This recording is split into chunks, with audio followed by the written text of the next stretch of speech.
Shalom, salam sejahtera untuk kita semua dimanapun kita berada. Saat ini kita kembali bertemu lagi dan saya akan membahas satu bagian firman Tuhan mengenai hikmat yang dari Tuhan. Kita akan ambil perikop ayatnya dari Yakobus pasal 3 ayat 14. Demikian firman Tuhan, jika kamu menaruh perasaan iri hati dan kamu mementingkan diri sendiri, janganlah kamu memegahkan diri dan janganlah berdusta melawan kebenaran. Terus saya mau coba bawa ayat ini, kita bacakan ayat ini dari versi King James supaya kita mendapat pengertian yang lebih lagi. Karena ayat ini tidak sedang bicara sesuatu yang sebetulnya bukan sesuatu yang negatif, tapi justru hal-hal yang bisa terjadi kepada kita semua. Di dalam versi King James, tulisan di terjemahan King James dikatakan kalau kita memiliki bitterness atau kepahitan, kemudian kata mementingkan diri sendiri, iri hati di sini ditulis sebagai envy. Envying itu adalah sesuatu yang excitement yang muncul di dalam pikiran. Jadi sesuatu yang muncul di dalam pikiran begitu bergelora sekali. Kemudian juga strive itu kita mau putuskan ini. Itu dipakai istilah electioneering atau sesuatu yang ingin kita putuskan. Jadi saya melihat ayat ini berkata, jikalau kita mengalami sesuatu yang tidak enak, kepahitan, kita diperlakukan tidak adil, lalu muncul excitement, sesuatu dalam pikiran, aku benar. Kenapa aku mengalami hal ini? Baik keadaan ataupun perbuatan orang. Kenapa aku mengalami hal ini? Nah, firman Tuhan katakan, janganlah berdusta melawan kebenaran. Lalu apa hubungannya? Bukankah kita diperlakukan tidak benar dalam konteks ini? Ya. Bukankah kita mengalami sesuatu yang membuat kita mengeluarkan pendapat kita, excitement di situ, di dalam pikiran kita? Nah, mengapa di sini ada kalimat janganlah berdusta melawan kebenaran? Kita tidak sedang berdusta, kita sedang mengalami sesuatu yang tidak enak. Nah, saudara, saya mau ingatkan bahwa di dalam Yohanes 16 ayat 13 itu Tuhan Yesus berkata, tetapi apabila ia datang, yaitu roh kebenaran, ia akan memimpin kamu ke dalam seluruh kebenaran. Sebab ia tidak akan berkata-kata dari dirinya sendiri, tetapi segala sesuatu yang didengarnya itulah yang dikatakannya, dan ia akan memberitakan kepadamu hal-hal yang akan datang. Jadi rupanya saudara, pada saat kita mengalami hal-hal yang tidak enak, yang menyebabkan kita pahit atau merasa diperlakukan tidak adil, itu Roh Kudus atau roh kebenaran yang ada di dalam kita itu ingin mengatakan sesuatu supaya kita tidak mengambil keputusan dengan cara kita. Sebab kalau kita bereaksi dengan cara kita kembali ke Yakobus pasal 3, kalau kita mau berbicara dengan cara kita, dengan excitement, dengan perasaan bahwa kita benar, maka itu disebut, ayat 15 katakan, itu bukanlah hikmat yang datang dari atas, tetapi dari dunia, dari nafsu manusia, dari setan-setan. Artinya saudara, dalam setiap keadaan, Allah ingin menuntun kita melalui roh kebenaran. Yesus mengatakan di dalam Yohanes pasal 5 ayat 19, Aku berkata kepadamu, sesungguhnya anak tidak dapat mengerjakan sesuatu dari dirinya sendiri, jikalau ia tidak melihat Bapa mengerjakannya. Sebab apa yang dikerjakan Bapa itu yang dikerjakan anak. Ayat 30 berkata demikian, Aku tidak dapat berbuat apa-apa dari diriku sendiri, aku menghakimi sesuai dengan apa yang aku dengar dan penghakimanku adil. Sebab aku tidak menuruti kehendakku sendiri, melainkan kehendak Dia yang mengutus aku. Kembali lagi ke Yakobus, saudara. Setiap kali keadaan apapun yang kita alami, roh kebenaran itu ingin berbicara. Mengapa? Kita buka Yesaya pasal 53 ayat 11. Yesaya pasal 53 ayat 11 mengatakan, berkata seperti ini, Sesudah kesusahan jiwanya, ia akan melihat terang dan menjadi puas. Dan hambaku itu adalah sebagai orang benar, ia akan membenarkan banyak orang oleh hikmatnya. Sampai di situ dulu. Ia akan membenarkan banyak orang oleh hikmatnya. Jadi kembali lagi ke Yakobus 3 tadi, kalau kita sedang mengalami sesuatu yang tidak enak, kepahitan, maka akan timbul pembelaan yang spontan di dalam pikiran kita. Tapi ingat, roh kebenaran ingin membuat kita benar, tetap dalam posisi benar, orang benar, dan dia akan membenarkan banyak orang, membenarkannya dengan hikmatnya. Haha. Kita ingat dalam satu peristiwa, Alkitab mencatat mengenai Abraham, dikatakan demikian, sebab apa yang dikatakan nas kitab suci, Roma 4 ayat 3, lalu percayalah Abraham kepada Tuhan dan Tuhan memperhitungkan hal itu kepadanya sebagai kebenaran. Setiap perkataan kebenaran, perkataan hikmat Allah yang kita dengar, kalau kita percaya, maka kita akan menjadi orang benar di hadapan Allah. Apa perlunya itu? Bukankah kita sedang mengalami sesuatu yang tidak enak, keadaan tidak enak, bukan karena perbuatan kita. Mengapa kita perlu berpegang bahwa kita adalah orang benar? Sebab, saudara, Yakobus pasal 5, ayat yang ke-16, berkata demikian, karena itu hendaklah kamu saling mengaku dosa. Saling mengaku dosa di sini adalah, kata mengaku di sini adalah exomologeo, itu adalah saling mengakui, terdiri dari dua kata, saling mengakui satu kata mengenai dosa. Karena begini saudara, pada waktu kita berdoa, seringkali kita dihambat dengan tuduhan-tuduhan bahwa kita orang berdosa. Ayat ini mengatakan, hendaklah kamu saling exomologeo, saling mengeluarkan kata yang sama, kata yang sama mengenai dosa di hadapan Allah, mengenai dosa kita. Apa itu? Bahwa dosamu sudah diampuni dan pelanggaranmu tidak diperhitungkan. Bukan berarti kita bebas berbuat dosa, tapi kita harus berani mengakui bahwa kita dibenarkan oleh darah Yesus, dikuduskan satu kali untuk selamanya, dan pengakuan itu akan membuat kita kuat untuk tidak berbuat dosa, karena dosa adalah dosa. Dosa itu adalah masalah. Tapi kalau kita berani mengakui sesuai dengan hikmat Allah, dengan firman Tuhan, maka kita dibenarkan.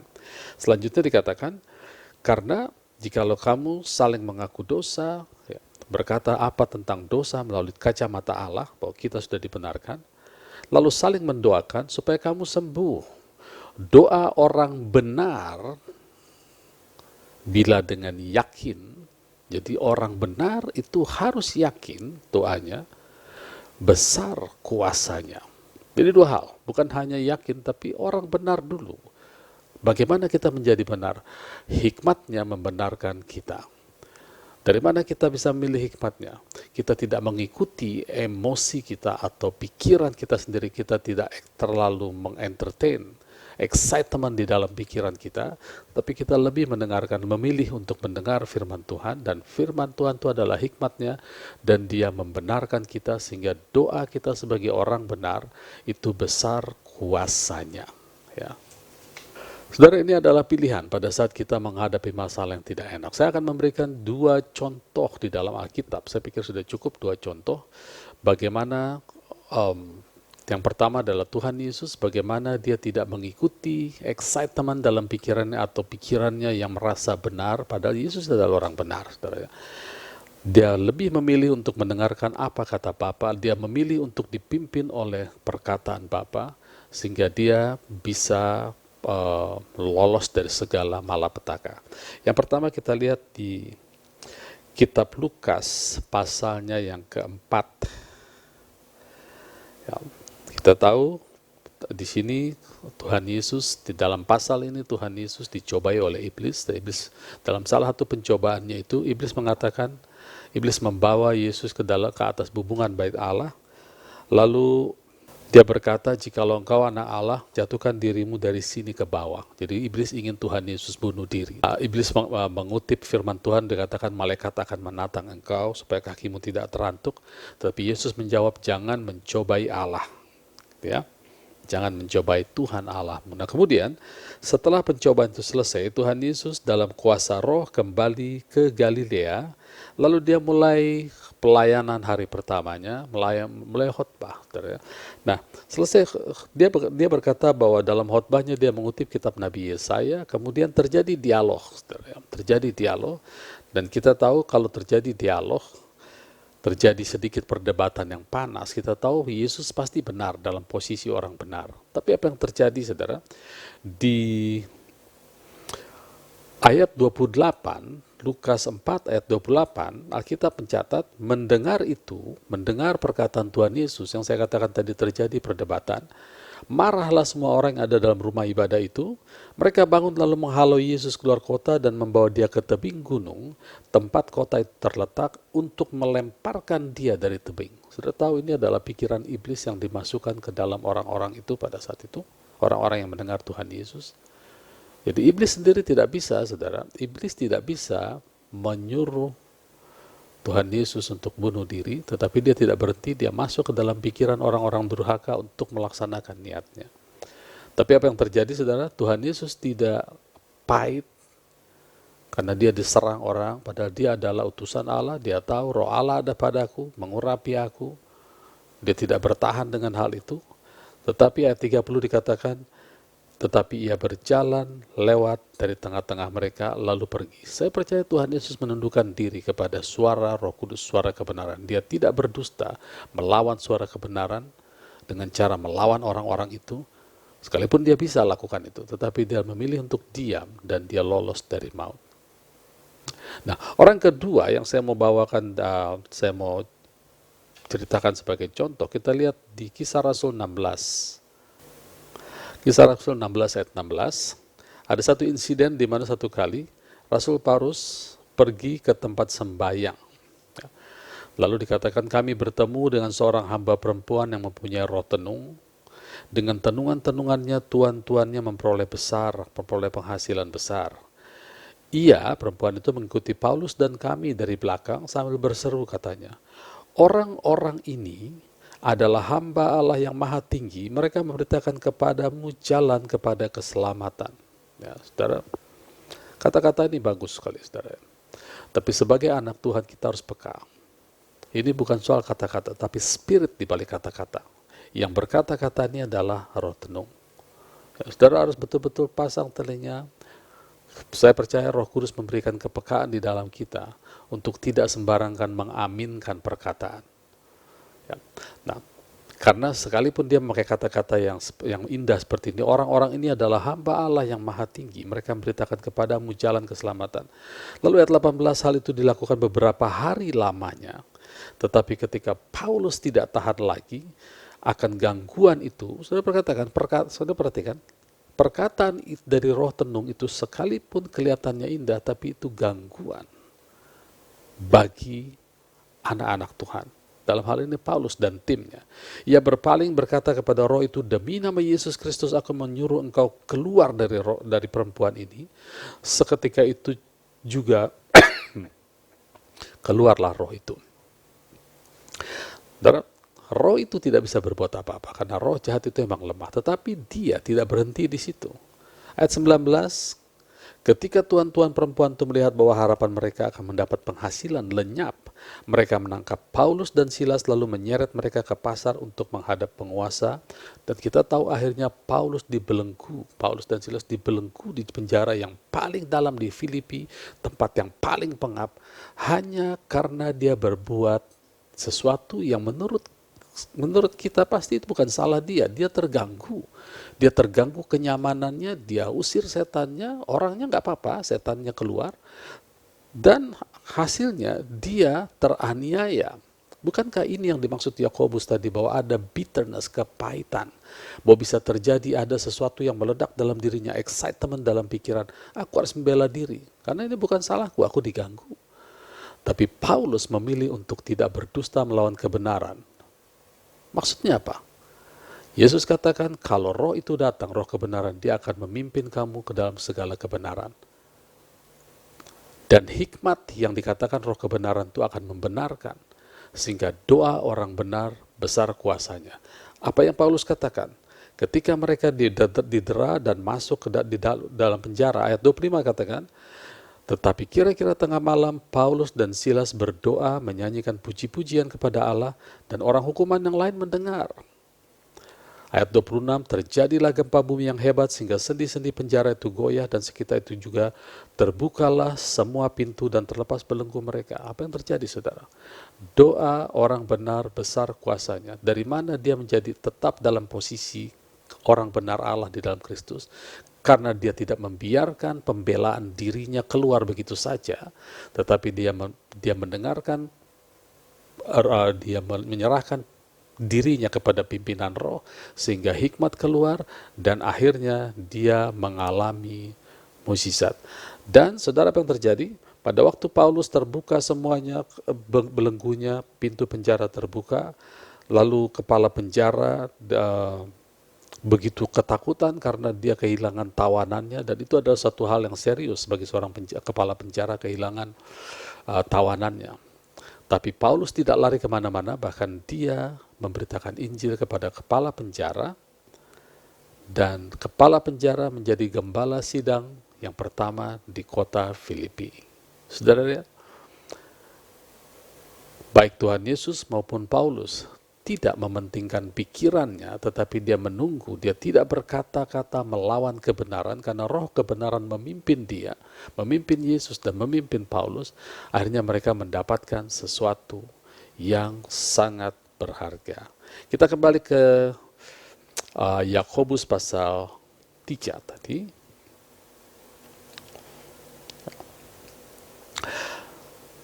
Di sini dikatakan bahwa menaruh mengentertain kepahitan, atau saya mau katakan begini, jangan kita terlalu mengasihani diri kita secara berlebihan, saudara. Jangan mengasihani, karena tidak akan ada hasilnya, saudara. Kita akan keluar dengan hikmat dunia, kepahitan, lalu mementingkan diri. Kita akan bermegah dengan itu hasil dari mengasihani diri sendiri.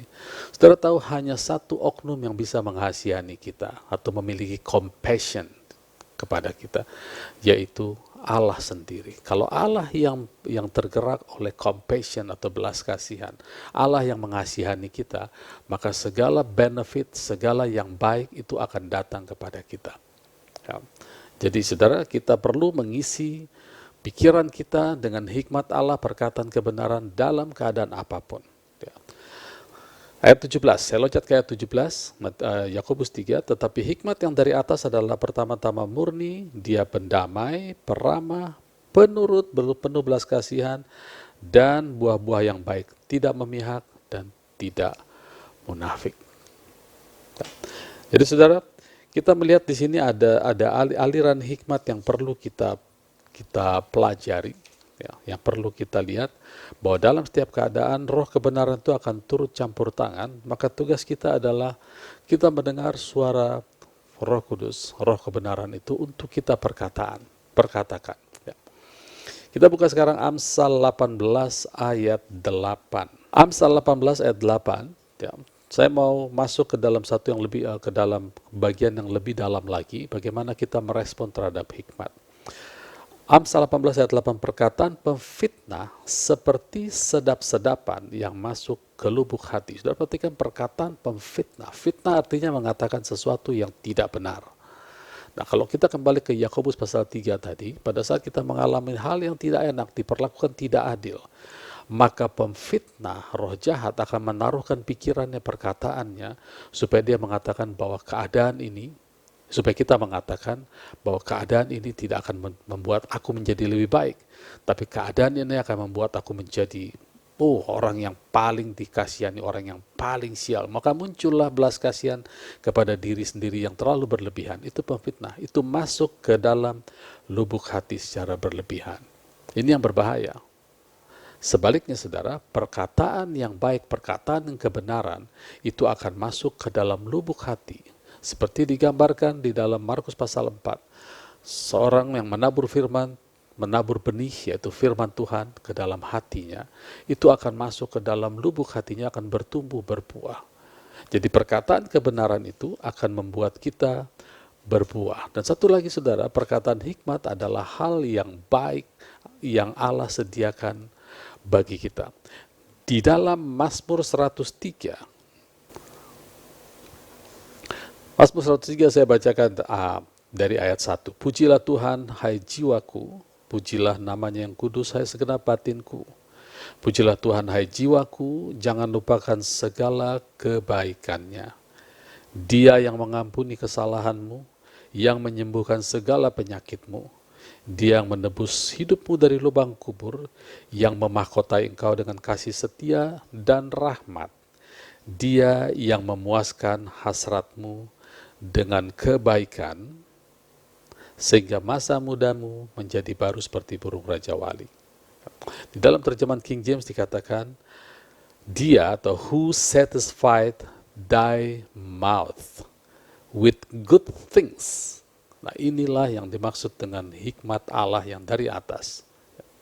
Good things, segala hal yang baik datangnya dari Allah. Jadi, kalau kita kembali lagi ke Yakobus pasal 3, pada saat kita mengalami keadaan yang tidak enak, dalam hal apapun, dialah yang memuaskan kita dengan hal-hal yang baik melalui mulut kita. Itu sebabnya tahan mulut kita untuk melampiaskan segala yang ada dalam hati kita. Sesuatu yang sifatnya excitement muncul dalam pikiran, tahan, saudara. Karena kalau kita biarkan itu keluar, kita akan mengikuti dusta itu, dan kita akan melawan kebenaran yang sedang ingin memberikan kebaikan atau menaruhkan hal-hal yang baik. Semua hal yang baik yang dari Allah itu ditaruh di mulut kita untuk diucapkan supaya masuk ke lubuk hati. Sekali lagi saya katakan, semua hal baik dari Tuhan yang datangnya dari Bapa kita, Bapa terang, itu ditaruh di mulut kita untuk mengisi lubuk hati kita dengan hal-hal yang baik. Saya jadi teringat akan satu cerita di Matius pasal yang ke-12. Matius pasal 12 ayat 43 mulai, Tuhan Yesus berkata seperti ini, apabila roh jahat keluar dari manusia, ia pun mengembara ke tempat-tempat tandus mencari perhentian. Bagaimana roh jahat keluar dari manusia? Ketika manusia itu mendengarkan roh, mendengarkan firman kebenaran. Yesus katakan mereka sudah bersih. Mereka sudah bersih karena firman kebenaran. Ya, tapi apa yang terjadi? Roh jahat itu tidak mendapatkannya. Lalu ia berkata, roh jahat berkata, aku akan kembali ke rumah yang kutinggalkan. Maka pergilah ia, mendapati rumah itu kosong, bersih, tersapu, dan rapi teratur. Pada waktu roh jahat keluar, waktu kita berpihak kepada Tuhan, roh jahat keluar, hati kita bersih, rapi, teratur. Tetapi kalau kita tidak tahu bagaimana mengisi hal yang baik dalam hati kita, maka hati kita akan kosong. Waktu hati kita akan kosong, pada saat kita mengalami apa yang Yakobus 3 tadi katakan, sesuatu yang tidak enak, yang memahitkan. Saudara, kadang-kadang tidak ada orang ingin pahit, saudara. Tapi dalam satu dan lain hal, seringkali hal itu datang lewat begitu saja di dalam kehidupan kita. Kita tidak harapkan itu. Nah, kalau kita tidak tahu bagaimana mengisi isi hati kita dengan hal-hal yang baik dari Tuhan, maka di sini dikatakan ayat 45, lalu keluarlah roh jahat itu mengajak 7 roh lainnya yang lebih jahat daripadanya, dan mereka masuk dan berdiam di situ. Maka akhirnya keadaan orang itu lebih buruk dari keadaan semula. Maka akhirnya keadaan orang itu lebih buruk dari yang semula. Ya. Saudara, saya mau ringkaskan apa yang kita bicarakan pada saat ini, bahwa saudara, roh kebenaran itu rindu memberikan perkataan kebenaran, dan itu disebut hikmat dari atas. Pada saat yang bersamaan, kita pun sebagai manusia punya pikiran, punya reaksi terhadap keadaan kita, terhadap kepahitan, terhadap sesuatu yang terjadi dalam hidup kita. Kita punya reaksi. Tetapi hendaklah kita berkata seperti Yesus berkata, aku tidak akan berkata apa-apa kalau Bapa tidak berkata apa-apa. Jadi kita diam untuk menerima hikmat itu. Mengapa? Karena hikmat itu membenarkan kita. Yesaya 53 tadi katakan. Mengapa kita perlu dibenarkan atau kita perlu dalam kondisi tetap sebagai orang benar? Karena doa kita sebagai orang benar besar kuasanya. Mengapa? Karena keluar dari masalah atau mendapat jawaban doa itu adalah hal yang serius bagi Tuhan. Itu artinya justice Allah atau keadilan Allah itu ditegakkan di dalam hidup kita. Semua itu bermula dari hikmat. Ya. Saya mau tutup dengan ini, saudara. Ya. Dalam beberapa waktu yang lalu saya pernah membagikan tentang justice atau keadilan kerajaan Allah. Ya. Yesaya 42 mengatakan, lihatlah itu hambaku yang kupegang, orang pilihanku yang kepadanya aku berkenan. Aku menaruh rohku ke atasnya, jadi roh Tuhan ada di atasnya, supaya ia menyatakan hukum, atau ia memberitakan justice. Bahasa Inggrisnya dikatakan, ia akan membawa judgment, atau keadilan. Ini bukan sesuatu yang negatif, tetapi keadilan. Ya.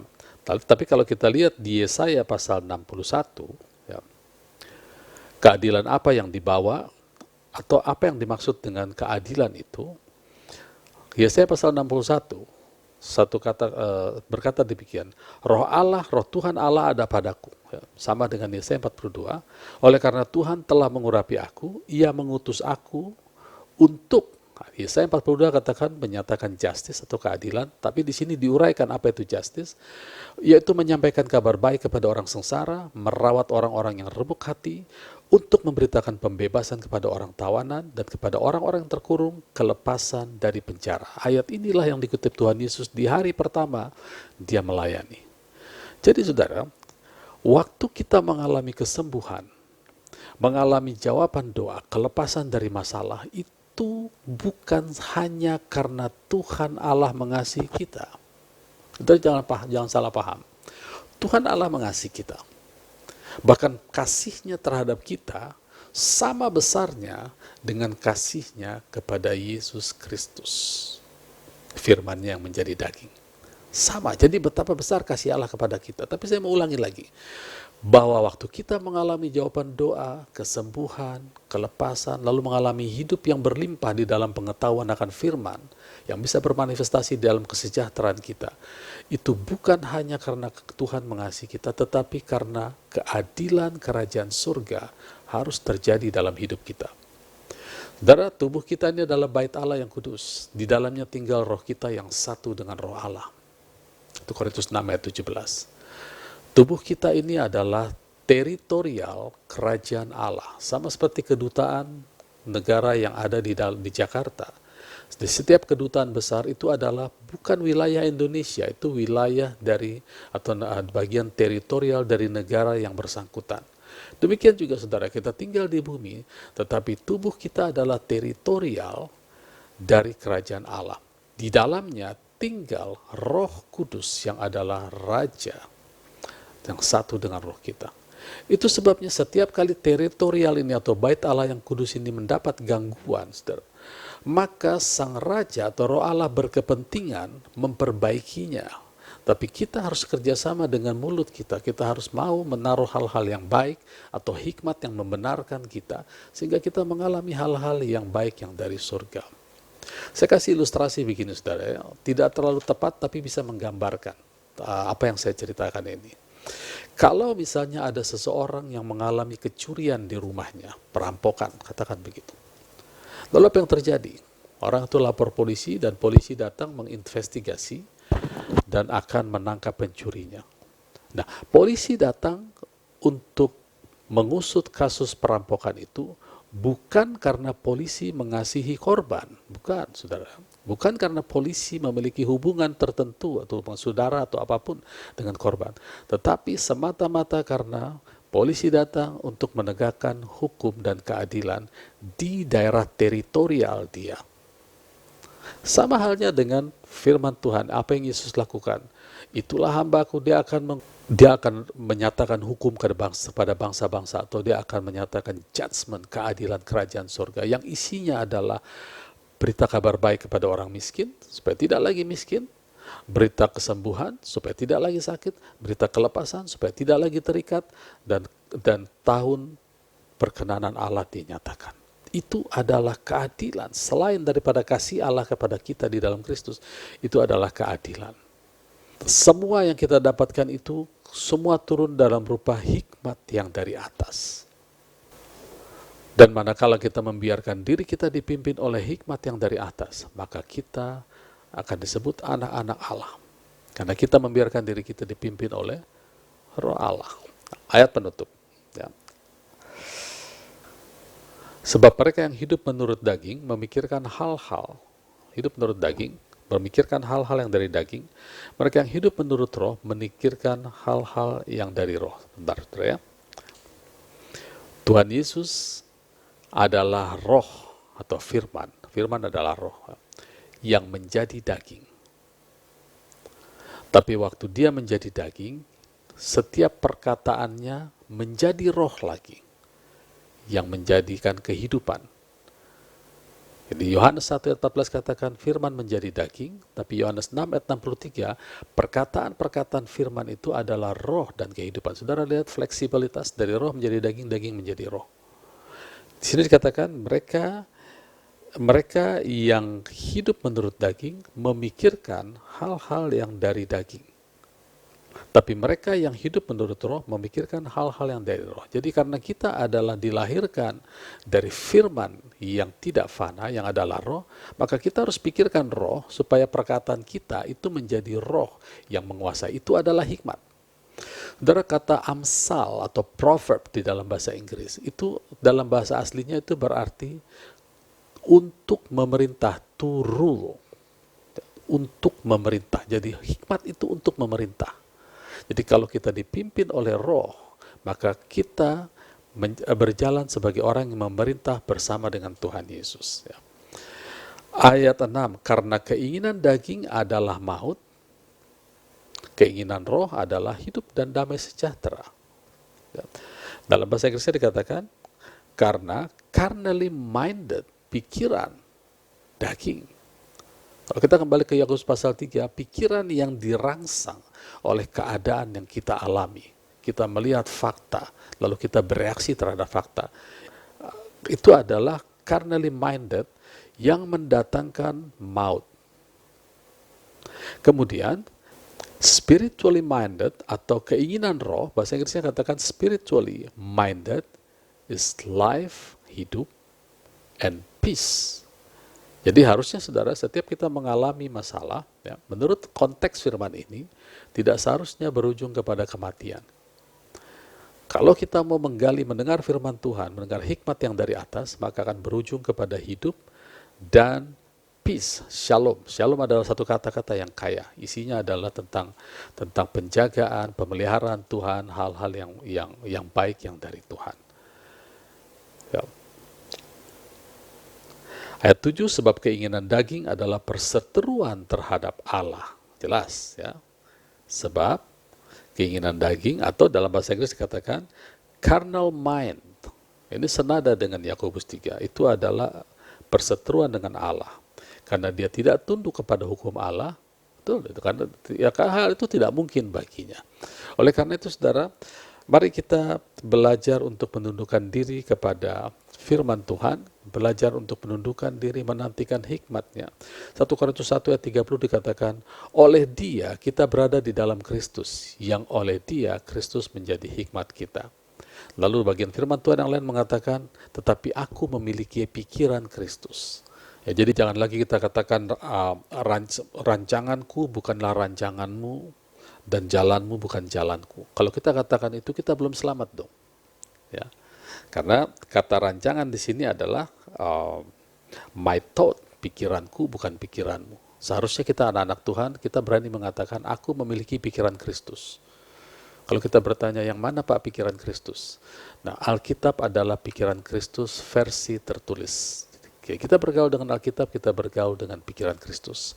Itu disebut transformasi oleh Roma 12. Kita transform pola pikir kita dengan firman Tuhan. Lalu jangan lagi kita katakan bahwa jalanmu bukan jalanku. Saudara tahu Yesus katakan akulah jalan. Jadi aku di dalam Kristus, aku dan Kristus satu. Jadi kita ada di dalam jalan Tuhan. Jalan Tuhan adalah jalanku. Jalanku adalah jalan Tuhan. Bagaimana caranya? Dengarkan suaranya dan belajarlah untuk berjalan dengan hikmatnya. Ya, janganlah kita berkata itu karena kita sudah diselamatkan, kita di dalam Tuhan. Saudara tetap kuat di dalam Tuhan, apapun masalah yang kita hadapi, saudara berusaha untuk mendengar hikmat yang dari atas, karena hikmat itu akan membenarkan kita kemudian membuat doa kita menjadi doa orang benar yang penuh kuasa, dan akan berujung membawa damai sejahtera dalam hidup kita. Puji Tuhan, Tuhan Yesus memberkati kita. Amin.